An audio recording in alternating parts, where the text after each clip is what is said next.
For many families, summer means vacation time, right? But a nice getaway doesn't have to leave you in debt. Financial professional Jeff Hines from the Binnacle Group is here with us to say, you know what, it is never too late to start saving and planning for that summer vacation. So how do we get started saving? Well, first thing, you have to start with the budget. You have to know what you can afford to spend so that you're not hurting yourself throughout the entire year.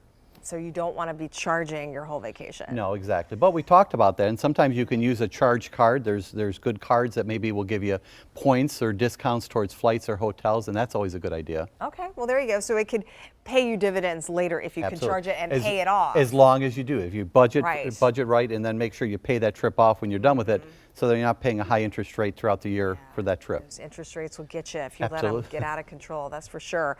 So it's never too late to start saving. What is, should people, we were just talking about that side gig, that side hustle, should people be doing that? When you're looking at doing that, that might be a great idea to maybe pick up an extra shift at work or maybe even an hour of overtime or, like I said, a side gig, and earmark those dollars then for your vacation budget so that you can use those for your travel. That's right. And do you suggest setting up a separate vacation account? Absolutely. If your employer allows you, maybe setting aside a certain amount of money each week or however you're getting paid so that you can't touch that money because you're going to use it for that trip.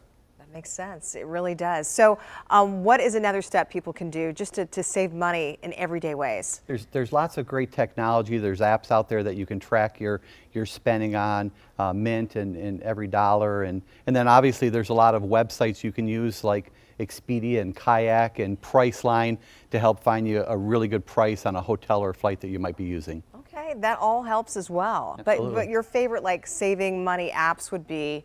Mint is a good, exactly. Okay. It's a good app that you can at least track what you're spending. User friendly. Absolutely. That way, indeed.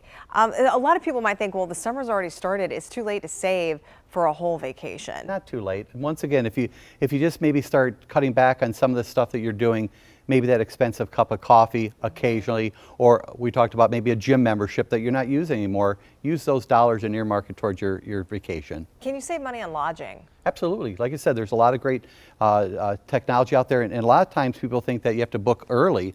Sometimes you can actually get a better deal if you wait till later, and maybe that hotel or airline is trying to sell out a room that's not sold or a flight that's not sold. I think there was an app, Hotel Tonight, I've even used, where you have to check that day, though. Well, exactly. So you're waiting to the last minute. And you might not get that room you want or maybe that flight time that you want, but if you're patient, sometimes the savings can be huge.